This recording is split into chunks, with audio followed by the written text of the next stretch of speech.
Working customer service jobs has to be the most stressful, underpaid, and overlooked fields out there. And I'm going to break down why customer service was one of the worst experiences I've ever had and share my story working at CVS, my first real job when I was 21. It started off sounding simple, but trust me, it was far from it. I'm going to go ahead and start with the first point. But before we do that, I would like to say to everyone, if you're new to the channel, please be sure to like, subscribe, and buckle up because this is your route to reality. Now let's get into this video. Application process. So back in April 2023, right after my car got hit from the back, I talked about that in my worst ghost in all time video. If you want to check that out, link is in the description, right?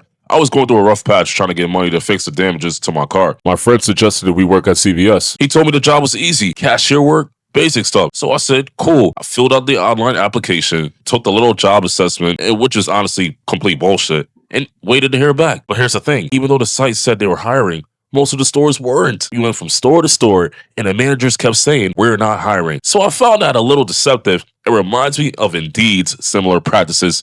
Yeah, I'm talking to you, Indeed. And for the stores that were hiring, my friend was getting callbacks because he put in his resume that he had cashier experience working at Rite Aid. As for me, I didn't because I was doing gig work like Uber Eats, Instacart, and DoorDash, and they didn't respect that as having actual experience. So basically, nepotism and demand decide who gets hired, not that silly application and online assessment. And after a bunch of rejections, one manager finally brought us both in. My friend applied as a shift supervisor, which paid $16.50 an hour, and I applied as a cashier, which paid $15 an hour at the time. Since we already put in the effort for the hiring process, waiting weeks and weeks and weeks, we asked for an increase in the wages. Corporate said no. And that's when I realized companies like CVS, they don't see your value, just your labor. So it kind of baffled me a little bit. And lastly was the onboarding process, which we had to schedule a group orientation at our store location using Zoom. And that sounds kind of crazy considering that we could have had a Zoom link to do it in a home and stuff, but we had to show up physically in store to do it. And what the orientation was really about was just watching a bunch of videos, followed by doing our I-9 forms for taxes and stuff. And then next we told our managers the days we wanted off, and we both said the weekends. Nope.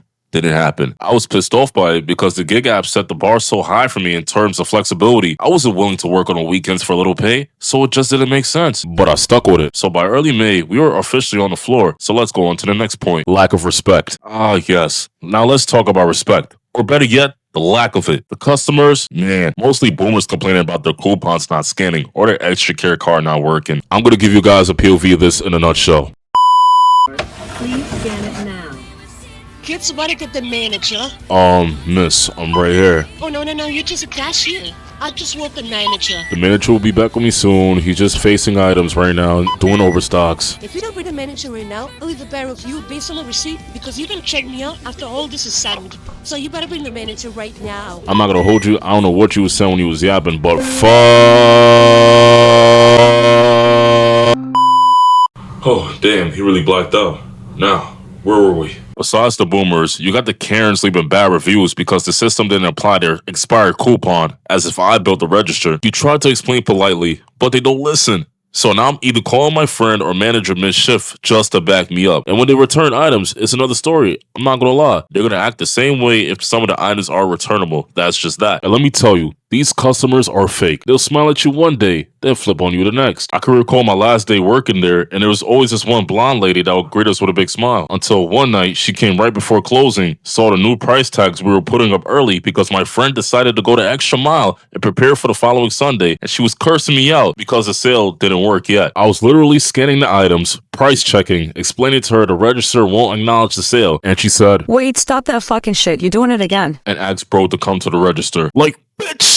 The sale starts tomorrow. My boy had to honor the sale, modifying the price, and she later apologized for cursing me out. Now, some of you will ask, hey, Rod, did you accept the apology? Fuck no, nigga. Are you dumb? Like, come on now. Like, customer service really shows you how entitled people can be. They don't care about logic. They just want their way. You're getting paid to be disrespected, but it's just not worth it. Which brings up to my next point. Pay and conditions. Now let's talk about the pay. As I mentioned before, I was making $15 an hour in New York from all that stress, dealing with rude customers, stocking shelves, running around like robots and so on. And the raises are terrible as my friend only had a 25-cent raise and he was longer on the job than me. He asked for a higher raise and they straight up denied his advances again. That's nasty work. You're giving them your time, your energy, your patience, and they treat you like you're disposable. No wonder why the turnover is so high. Nobody wants to stay in a place that burns you out and barely pays the bills. I remember my old store manager got replaced with a new store manager that was straight up Jamaican, and he straight up took most of the hours in the store and then had the nerve to tell our crew we had to cut down the hours. That shit infuriated me, I'm not gonna lie. And the bi-weekly shit didn't make it any better. I was doing a lot for that bread, and I happened to see the same outcome for every 2 weeks, which was $700. That pay was a slap in the face. And I watched a video from More Perfect Union called Why CVS Sucks Now, and even The Professional, another YouTuber I follow, who streamed last year about working for CVS for 6 years and hated it. 6 years, bro?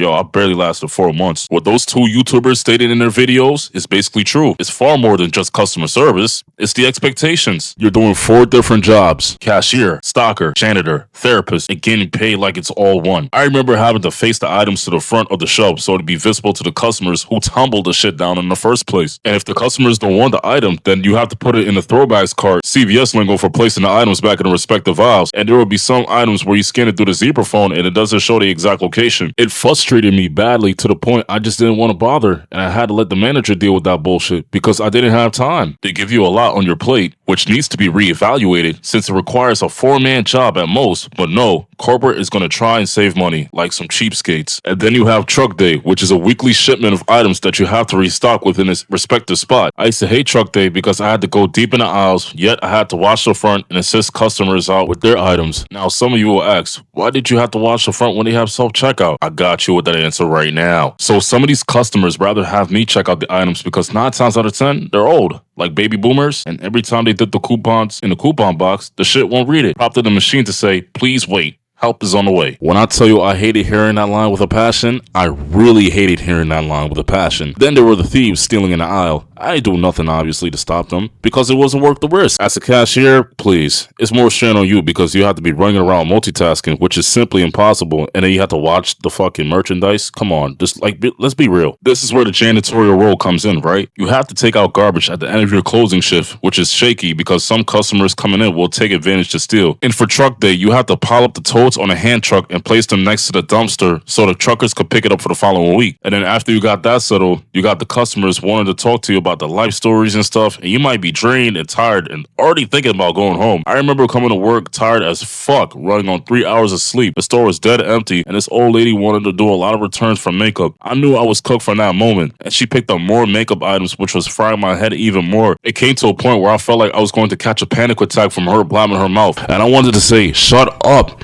shut the fuck up. But unfortunately, it didn't get to that point because my manager knew I was overstimulated, so they came to the register and helped with the returns. And that basically sums up how you do more than basic cashier work. Not to mention, you're standing up for most of the shift doing all these things, so your legs and feet are definitely taking a toll. It's not basic exercise, it's torture. Here's another thing too. Let's hypothetically say you finish your task early on a good day. HR is constantly watching you through the camera, so if you just stand up there and just chill, you risk getting written up. It didn't happen to me though, but my store manager said to me that you gotta pretend like you're doing something once all the tasks are finished early, which makes no sense in my book, but alright. And before I finish this video, this is an extra credit one right here, right? Don't work the same job as your friends. I don't care. It sounds cool that you're hanging out during the shift, but it gets tiring after a while. There were days where I felt like the friendship was being sucked out because I was always around bro. We were barely going anywhere to hang with my other friends, and my ambitions compared to his weren't correlating. After all, I was just a cashier, and he was a shift supervisor. And that's what also made me stop working for CVS, because I wanted my personal space, and I wasn't getting that being around him all the time. I initially took a leave of absence to finish up on school, and never looked back working at CVS. Bro would try to talk me into doing a closing shift when school was in session, but I knew it was quiet for that. Plus, I had my car back, so I wasn't pretty much bending on my knees to work there. Hell no. But yeah, customer service jobs,